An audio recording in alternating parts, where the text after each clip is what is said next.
हरे Krishna everyone. हम श्रीमद् भगवत गीता के 11वें अध्याय को पढ़ रहे हैं और हम इसके 16वें श्लोक तक पहुंच गए हैं। तो इस चैप्टर में अब तक हम लोगों ने क्या पढ़ा? अर्जुन ने भगवान कृष्ण से प्रश्न किया कि भगवान, आप कह रहे हो कि जो शास्त्रों को मानते हैं वो दैवी गुणों वाले होंगे, जो शास्त्रों को नहीं मानते वो आसुरी गुणों वाले होंगे। लेकिन कुछ लोग ऐसे होते हैं जो नियमों को तो मानते हैं लेकिन वो शास्त्रों में नहीं लिखे हुए, अपनी मनमर्जी के नियमों को मानते हैं। उनकी क्या अवस्था होगी? तो भगवान कहते हैं कि जो जीव हैं उनकी तीन प्रकार की श्रद्धा होती है। जैसा किसी व्यक्ति में गुण है वैसे उसकी श्रद्धा होगी। अगर कोई सतोगुणी व्यक्ति है उसकी श्रद्धा सतोगुणी होगी। रजोगुणी वाला है, रजोगुणी व्यक्ति है तो श्रद्धा रजोगुणी होगी। और तमोगुणी व्यक्ति है तो श्रद्धा कैसी होगी? तमोगुणी। अब भगवान कहते हैं कि जो सतोगुणी श्रद्धा वाला व्यक्ति है वो किसकी पूजा करेगा? किसकी पूजा करेगा सतोगुणी व्यक्ति, बताओ? चौथे श्लोक में पढ़ा था, किसकी पूजा करता है सतोगुणी? हम्म? सतोगुणी व्यक्ति पूजा भगवान करता कृष्ण भगवान। है देवताओं की। ठीक है। ब्रह्मा, शिव, अन्य देवता, इंद्र, चंद्र, सूर्य, इनकी पूजा करता है।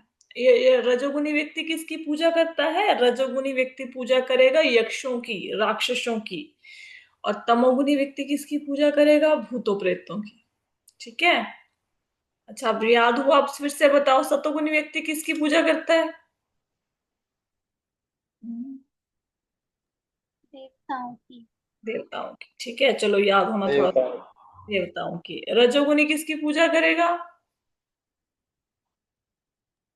यक्षों की, अपने जैसे इंसानों की। राक्षसों की, यक्षों की और राक्षसों की। ठीक है। और तमोगुणी व्यक्ति किसकी पूजा करेगा?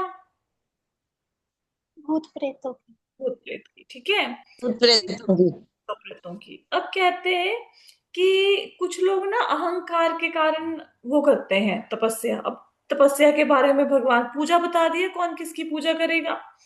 अब तपस्या के बारे में बताते हैं कि कुछ लोग ना बहुत ज्यादा शरीर को कष्ट देते हैं, लेकिन वो जो शास्त्रों में लिखा है जिस वजह से कोई तपस्या करनी चाहिए उसके अनुसार नहीं करते। जैसे कोई सरकार ने बात नहीं मानी, चलो भूख हड़ताल कर दो, अनशन कर दो। ऐसी तपस्या करने से क्या होता है कि हमारे शरीर के भीतर जो परमात्मा बैठे हैं उनको भी कष्ट होता है। ठीक है।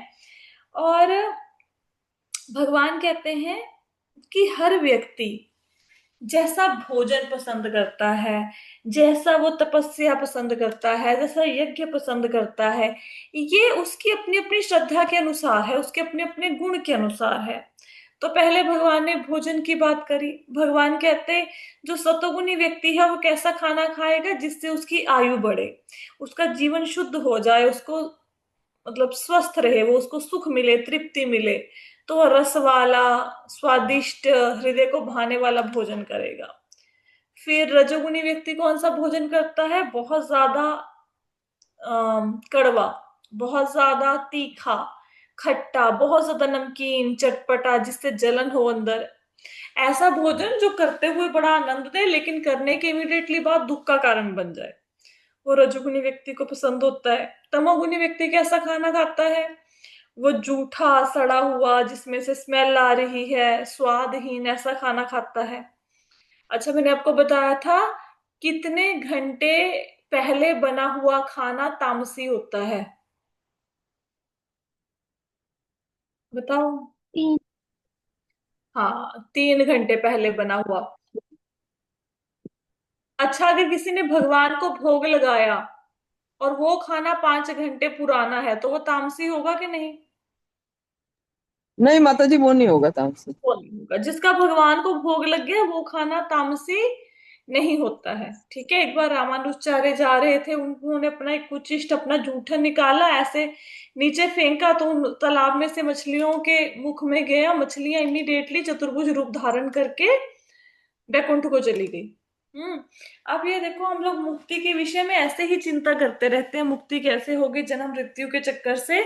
भगवान का प्रसाद खाने से बड़ी सरलता से मुक्ति मिल जाती है। अब आपके घर पे कोई आता है, सपोज उसको भगवान को ऑफर किया हुआ आप प्रसाद खिला रहे हो, तो आपको नहीं पता आप उसके ऊपर कितनी ज्यादा कृपा कर रहे हो। वो इस जन्म में या अगले जन्म में वो मुक्त हो जाएगा। इतनी बड़ी कृपा है किसी को भगवान का प्रसाद खिलाना। भगवान को ऑफर किया हुआ एक एक अन्न का दाना करोड़ों करोड़ों यज्ञ के बराबर होता है। तो इसलिए हमेशा क्या करना चाहिए, भगवान को ऑफर करके खाना चाहिए। ठीक है। तो ये हो गया कि खाना कैसे कैसे पसंद होता है किसी व्यक्ति को। फिर यज्ञ के बारे में बताया। अब सात्विक लोग कैसा यज्ञ करते हैं कि भाई वेदों में लिखा है कि मुझे यज्ञ करना है तो मैं यज्ञ कर रहा हूं, ठीक है, मेरा कर्तव्य है कि मैं यज्ञ करूं, तो इसलिए वो यज्ञ करते हैं, मन में कोई इच्छा नहीं है। अब राजसी व्यक्ति कैसा यज्ञ करेंगे, वो बड़े अहंकार में आके कि मेरे पास इतना पैसा है, लोगों को पता कैसे लगेगा कि मेरे पास इतना पैसा है, तो चलो फिर यज्ञ करते हैं। अब ऐसा भी है कि यज्ञ किया, सपोज खर्चा आया किसी का 20 लाख रुपए, तो वो इच्छा करेगा मैंने 20 लाख लगाए, अब मेरे को यहाँ से कम 40-50 लाख का बेनिफिट होना चाहिए। तो भौतिक इच्छा के कारण या फिर स्वर्ग में प्राप्त, मतलब स्वर्ग चले जाएं, स्वर्ग की प्राप्ति के लिए जो यज्ञ किया जाता है वो कौन सा हो गया, राजसी यज्ञ। लेकिन ऐसा यज्ञ जिसमें ना तो ब्राह्मणों को कोई दान दिया जाए, उनको दक्षिणा दी जाए, ना ही यज्ञ करने के बाद कोई प्रसाद बांटा जाए, ना ही वैदिक शास्त्रों का पालन किया जाए, उसमें जो नियम लिखे गए हैं, ना ही मंत्रों का उच्चारण सही ढंग से हो, और जिस लय में मंत्रों का उच्चारण होना चाहिए उस लय में मंत्रों का उच्चारण ना हो, और बिना किसी श्रद्धा के जो यज्ञ किया जाता है वो कौन सा हो गया, वो हो गया तामसी यज्ञ। तामसी हो गया, ठीक है। फिर हमने पढ़ा तपस्या के बारे में, ये मैं आपको इसलिए रिवाइज करवा रही हूँ क्योंकि थोड़ा थोड़ा रोज रोज इसको रिवाइज कराते रहेंगे तो चैप्टर आपको याद हो जाएगा। फिर तपस्या के बारे में बताया, तपस्या होती है 3 प्रकार की, शरीर की, मन की और वाणी की तपस्या।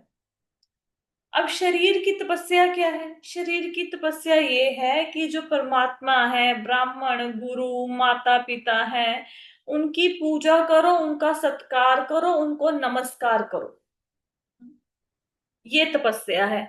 और पवित्र रहे, आंतरिक तौर पर भी बाहरी तौर पर भी, ठीक है, साफ रहना है। आंतरिक बाहरी तौर पर तो पता है शरीर को कैसे साफ रखना है, आंतरिक तौर पे कैसे साफ होगा, महामंत्र जपने से। सरल रहना है, छल कपट नहीं करना, ब्रह्मचर्य का पालन करना है, और अहिंसा, ये शरीर की तपस्याएं हैं। और क्या कहा जाता है कि, और क्या कहा है भगवान ने, वाणी की तपस्या। अब वाणी की तपस्या में 4 चीजें आती हैं। पहले तो सत्य वचन बोलने हैं, सच्चे शब्द। फिर वो मन को खुश करने वाले भी होने चाहिए, उससे दूसरों का कल्याण भी होना चाहिए, और किसी के हृदय को कोई चोट ना लगे। ऐसा नहीं कि कोई व्यक्ति ड्रिंक करे उसको बोलो, उसको अच्छा लगने के लिए हाँ हाँ तू बहुत अच्छा काम कर, उसका भलाई भी होनी चाहिए उस बातों से, ठीक है।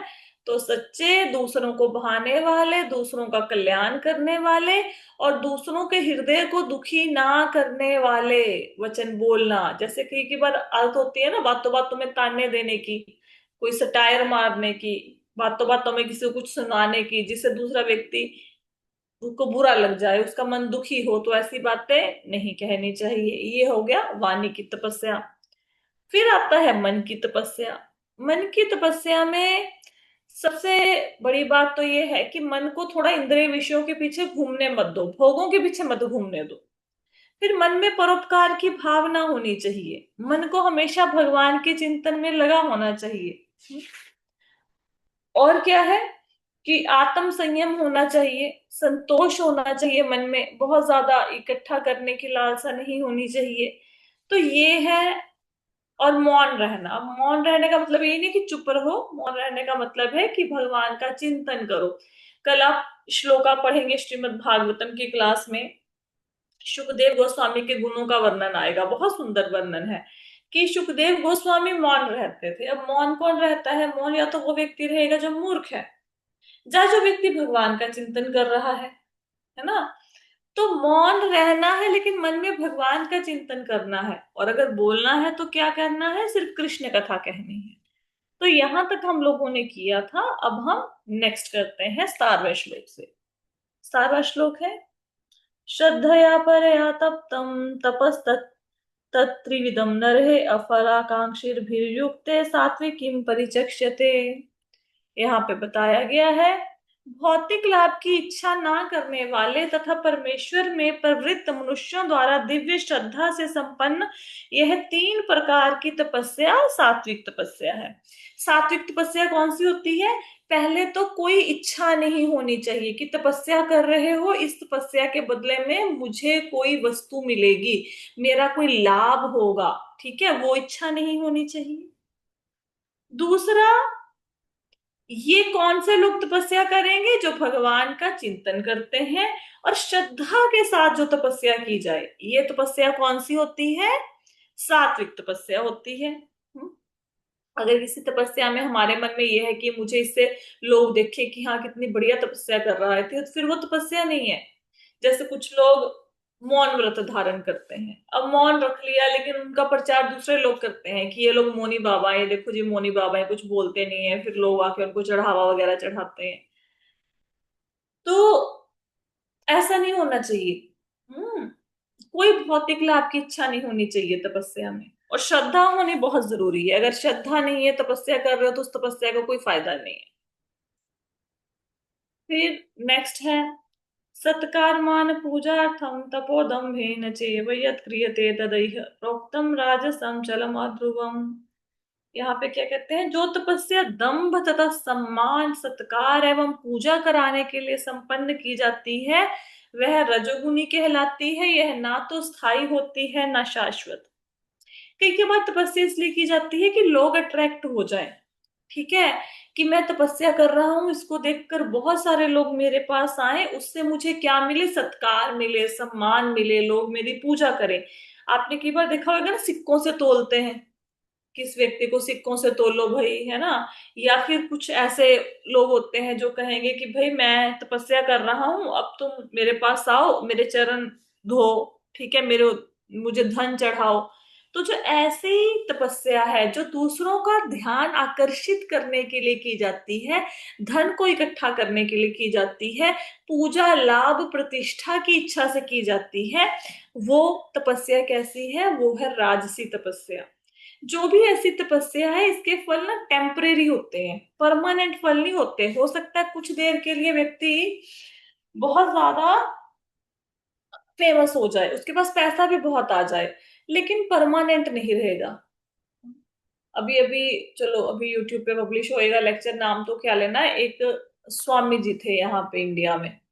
उन्होंने इतना लोगों को मूर्ख बनाया, इतना मूर्ख बनाया भाई, कई सारे आश्रम खोल लिए, और लोग जनता उनके पीछे लग गई।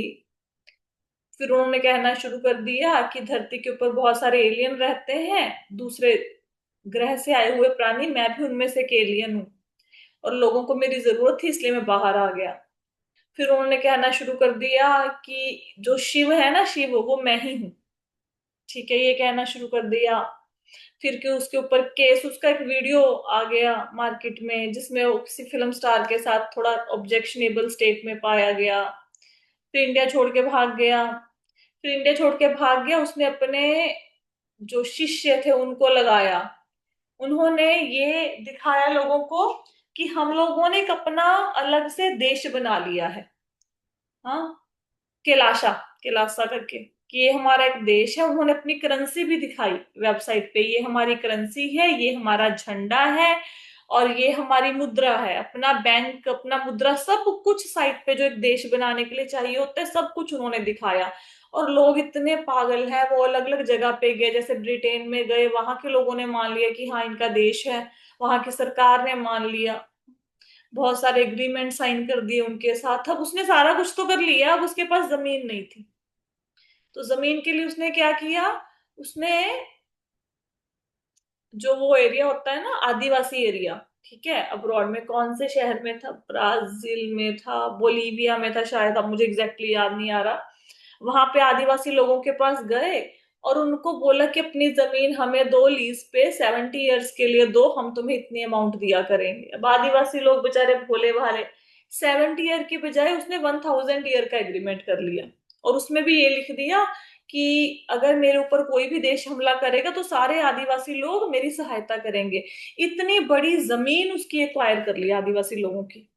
फिर फाइनली कोई रिपोर्टर था, उसने अपनी जान बचा के भागा, उसने रिपोर्ट छापी उसकी कि ऐसा ऐसा हो रहा है उनके साथ, आदिवासी लोगों के साथ। फिर वहां की सरकार ने उसके एग्रीमेंट कैंसिल किए। और अभी तक वो बाबा जिंदा है। ठीक है, अभी आप वेबसाइट पे खोलो what is the currency of Kailasa, तो वो लिख के आ जाएगा कि ये करेंसी है, ये देश है। और ऐसा ऐसा हो रहा है देखो। इस प्रकार लोग, मतलब आप सोचो, पूरी दुनिया को मूर्ख बना दिया, पूरी दुनिया की सरकारों को मूर्ख बना दिया। अब ये क्या क्या तपस्या है ये तो लोगों को मूर्ख बनाने वाली बात है। और इवन उसको किस लोगों ने पैसा दिया, सॉफ्टवेयर कंपनीज ने पैसा दिया उस बंदे को। और उसने क्या बोला, उसने बोला कि मैं आत्मा के ऊपर जीपीएस सिस्टम फिट कर सकता हूं, जिससे मुझे पता लग जाएगा कि मरने के बाद व्यक्ति ने दूसरा जन्म कौन से घर में कहाँ लिया है।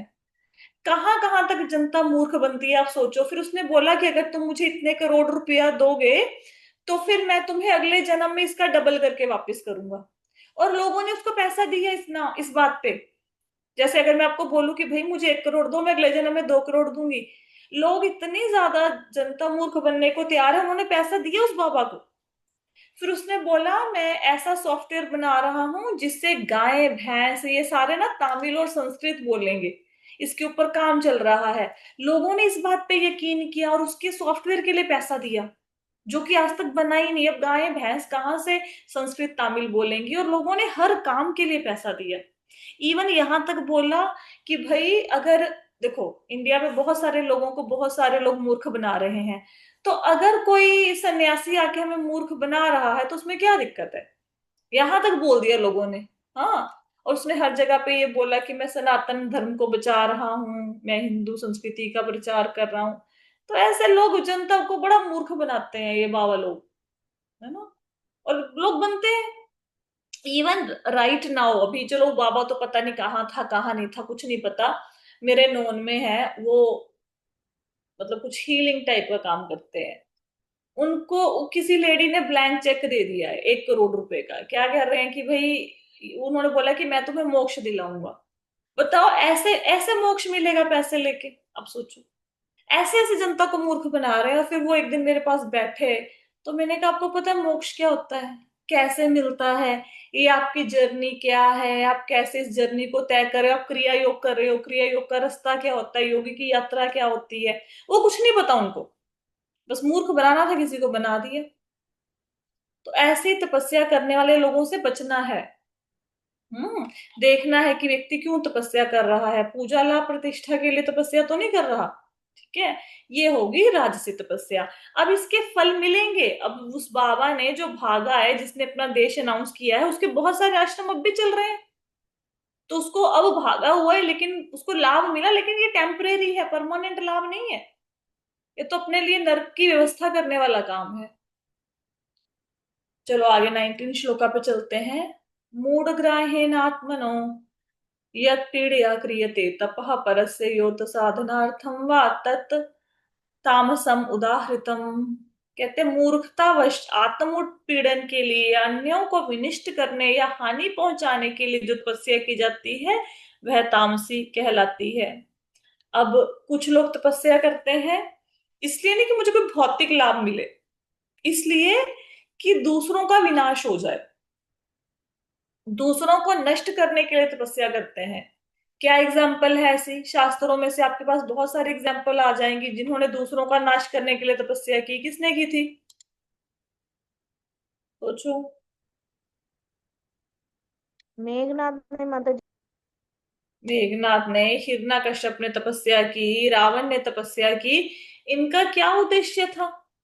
इनका उद्देश्य ये था। अब राक्षस लोग जो तपस्या करते हैं उनका उद्देश्य क्या है, कि बाकी लोगों को तंग किया जाए, सारे के सारे लोगों पर अपना अधिकार जमा लो, फिर जो ऋषि मुनि है उनको तंग करो, यज्ञ दान सब बंद करवा दो और अपना ऐसे विनाशकारी लीला करो। ये तपस्या कौन सी है? ये है तामसी। हम्म। तो जैसे हिरण्यकश्यप ने तपस्या की और देवताओं को मारने के लिए उसने ब्रह्मा जी से वरदान मांगा। हम्म। तो अंत में क्या हुआ उस व्यक्ति का? भगवान ने उसको मार दिया। दूसरों को हानि पहुंचाने के लिए जो तपस्या की जाए वो होती है तामसी तपस्या। ठीक है। सबसे बड़ी तपस्या कौन सी है? सात्विक की तपस्या, कि कोई इच्छा नहीं है, कुछ चाहिए नहीं, श्रद्धा के साथ करनी है। आगे चलते हैं। नेक्स्ट है दातव्यम इति यद्दानं दीयते अनुपकारिणे देशे काले च पात्रे च तद्दानं सात्विकम समृतम। कहते हैं, जो दान कर्तव्य समझकर किसी प्रत्युपकार की आशा के बिना समुचित काल तथा स्थान में योग्य व्यक्ति को दिया जाता है वह सात्विक माना जाता है। अब दान सब लोग करते हैं। अब ये श्लोक आप पढ़ने चाहिए, 20, 21, 22 जो दान करते हैं उनके लिए हैं। कहते हैं कि अगर दान देना है तो ऐसे व्यक्ति को जो दो जो आध्यात्मिक कार्यों में लगा हुआ है, जो अच्छे काम में लगा हुआ है। अच्छा काम मतलब आध्यात्मिक कार्य में। ठीक है। बिना विचारे दान देने का कोई फायदा नहीं है। आपने किसी को दान दिया, वो शाम को उसकी बीड़ी पी रहा है, उसका कोई फायदा नहीं है। और स्थान का बहुत प्रभाव होता है कि स्थान पर दान करना है। जैसे किसी तीर्थ स्थान में दान करो, उसका बहुत लाभ होता है। फिर समय का बहुत प्रभाव होता है। आपने देखा होगा ना, सूर्य ग्रहण चंद्र ग्रहण के समय दान करते हैं लोग, क्योंकि उस समय दान का प्रभाव अधिक होता है।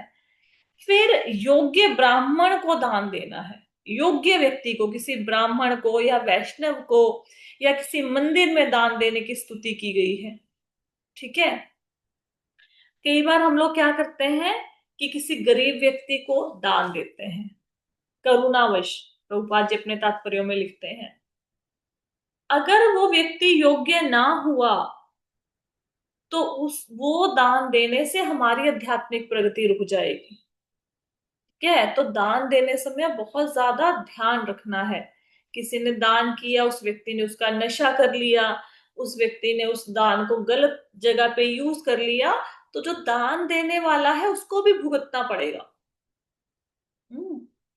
तो देश काल पात्र का ध्यान रखते हुए दान करना है, और इस आशा से दान नहीं करना कि इसके बदले में मुझे कुछ मिले।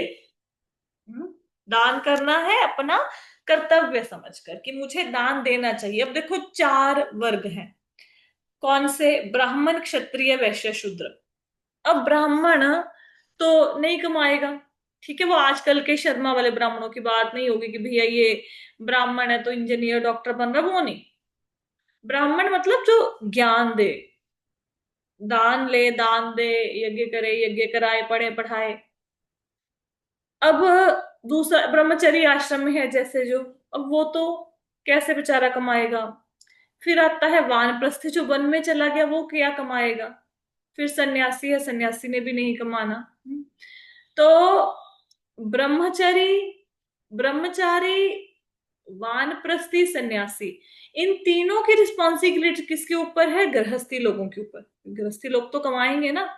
तो अपनी इनकम में से एक पर्टिकुलर पोर्शन हमें दान के लिए रखना चाहिए, क्योंकि हमने समाज के 3 वर्गों का भी ध्यान रखना है। और दान देने से कभी भी किसी के धन की कमी नहीं होगी। जितना आप अधिक दोगे उतना आपको अधिक मिलेगा। आप ना, एक बुक है, क्या नाम है उसका, सीक्रेट, सीक्रेट में है या पावर ऑफ सबकॉन्शियस माइंड में, मतलब सीक्रेट बुक का नाम है शायद। तो उसमें आप बुक को खोलो तो पहले ही पेज पे ये लिखा हुआ है, जिनके पास है उनको और दिया जाएगा, जिनके पास नहीं है उनसे छीन लिया जाएगा। अब इस बुक को पढ़ के बड़ा ऐसा फील होता है कि ये क्या लिख दिया। इसका मतलब है कि जिसके पास है, मतलब जो अमीर हैं, वो और अधिक अमीर होते जाएंगे, और जिसके पास नहीं है मतलब उनके पास जो है वो भी उनसे छीन लिया जाएगा, ये तो बड़ी गलत बात हो गई। एक्चुअल में इस लाइन का मतलब क्या है कि भाई जिसके पास अगर है और उसके बदले में वो परमात्मा का धन्यवाद करता है, अपना भगवान को थैंक्स बोलता है कि भगवान आपकी कृपा से मेरे पास इतना धन धान्य है, उसको और दिया जाएगा। वो व्यक्ति जो लोगों को बांटता है उसको और दिया जाएगा। लेकिन एक ऐसा व्यक्ति जिसके पास सब कुछ है लेकिन वो कंजूस है या फिर वो भगवान का धन्यवाद नहीं करता, तो उसके पास जितना है वो भी ले लिया जाएगा, सदैव नहीं रहेगा। हम्म। तो अपने जीवन में दान का नियम बनाना चाहिए। छोटे छोटे प्रयास किए जा सकते हैं। आप घर में एक छोटी सी गुल्लक लगा सकते हो। अगर आप नौकरी करते हो तो जब भी आपकी सैलरी आती है कुछ भी जितनी भी अमाउंट आपको लगे अप्रोप्रिएट उसमें डाल सकते हो। अगर आप बिजनेस करते हो तो जैसे किसी पार्टी से पेमेंट आई तो पहले गुल्लक में पैसे निकाल दो, जितना आपका मन करे, जो आपकी श्रद्धा हो उतने पैसे उस गुल्लक में डालते जाओ। फिर 2 4 5 6 महीने होंगे तो उनको जाके डोनेट करके आओ। किसको डोनेट करके आओगे?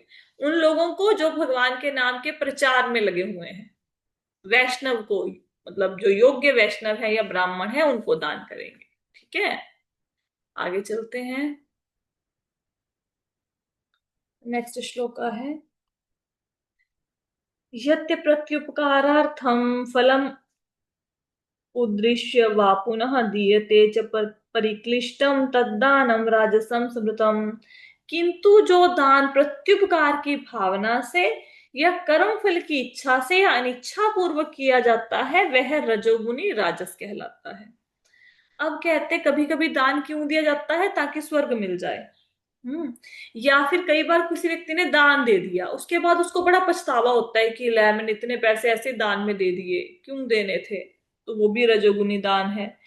कई बार ना हम किसी के दबाव में आके भी दान कर देते हैं। जैसे किसी बड़े ने बोल दिया कि नहीं नहीं दान करना है, हमारा मन नहीं कर रहा, लेकिन हम किसी के दबाव में आकर दान कर दें तो ऐसा दान कौन सा है? ये रजोगुनी है। ठीक है। कई बार लोग ऐसे जगह पे भी दान करते हैं जहां पर सेंस ग्रेटिफिकेशन की बात होती है। ठीक है, तो ऐसी संस्थाओं को दान नहीं करना चाहिए।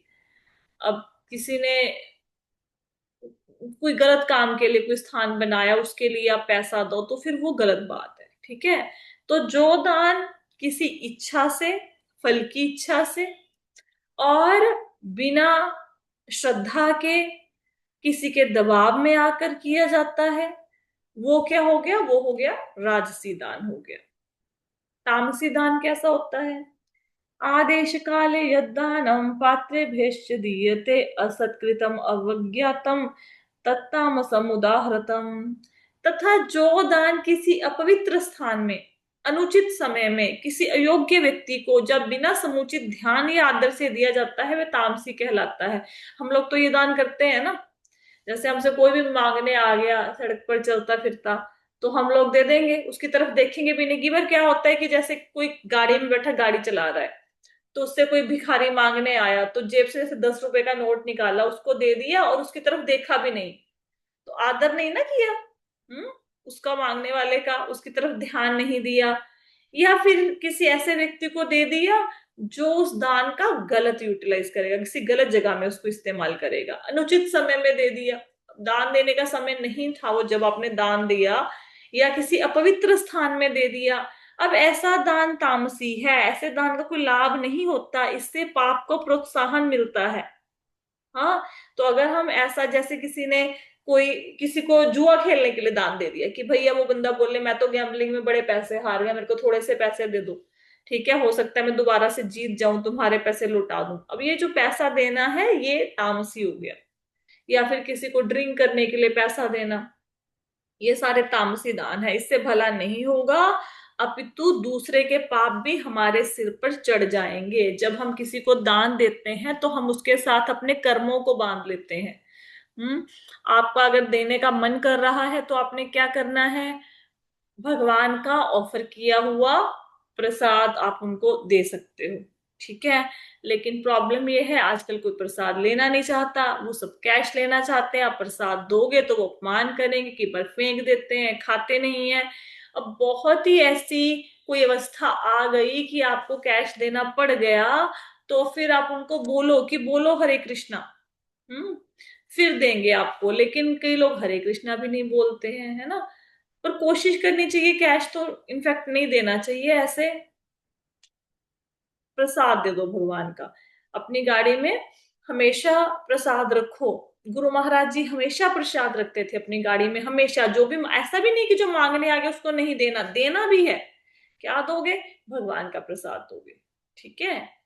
तो जो अगले श्लोक है, अभी हमने 22वें श्लोक तक किया है। नेक्स्ट श्लोक थोड़े से मुश्किल है, तो उसको हम लोग कल शुरू करेंगे। अभी 23वें श्लोक पे हम पहुंच जाएंगे, और इस अध्याय में टोटल 28 श्लोक हैं। तो 5 श्लोक हम लोग करेंगे कल। आज हम लोगों ने क्या क्या पढ़ा? आज हम लोगों ने जाना कि कहाँ से शुरू किया था हम लोगों ने। हाँ, तपस्या से। अगर कोई तपस्या भौतिक इच्छा के बिना की जाए, श्रद्धा के साथ की जाए, वो होगी सात्विक तपस्या। फिर जो तपस्या की जाए पूजा, लाभ, प्रतिष्ठा, सम्मान को पाने के लिए, वो होगी राजसी तपस्या। इसका फल टेम्परेरी होता है, परमानेंट नहीं होता। फिर दूसरों को तंग करने के लिए जो तपस्या की जाए, जो रावण ने करी, हिरण्यकश्यप ने करी, वो होगी तामसी तपस्या। फिर दान। अब दान अपनी ड्यूटी समझ के, बिना किसी फल की इच्छा के, सही स्थान में सही व्यक्ति को दिया, किसी ब्राह्मण को, वैष्णव का जो को, या आध्यात्मिक कार्यों के प्रचार में, जो भगवान के नाम के प्रचार में लगे हुए हैं लोग, उनको दान दिया, वो होगा सात्विक।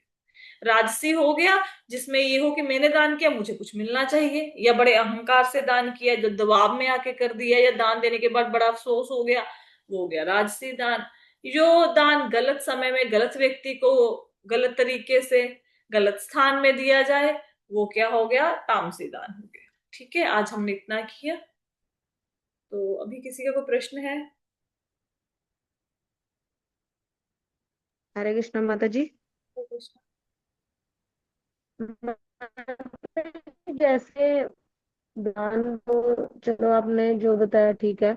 जैसे मान लिया माता जी घर पे ही कोई खाने के लिए आ जाए, कोई कहे माँ मैं ये रोटी खिला दे, ऐसा तो हुआ है माता जी, तो हालांकि हमने वो प्रसाद ही दिया है, बस तो वो ठीक है, ठीक है। प्रसाद दिया तो कोई दिक्कत नहीं। हाँ हाँ हाँ, खिला सकते हो। प्रसाद दिया है तो कोई दिक्कत नहीं, भगवान को ऑफर करके दे दो, कोई दिक्कत नहीं है।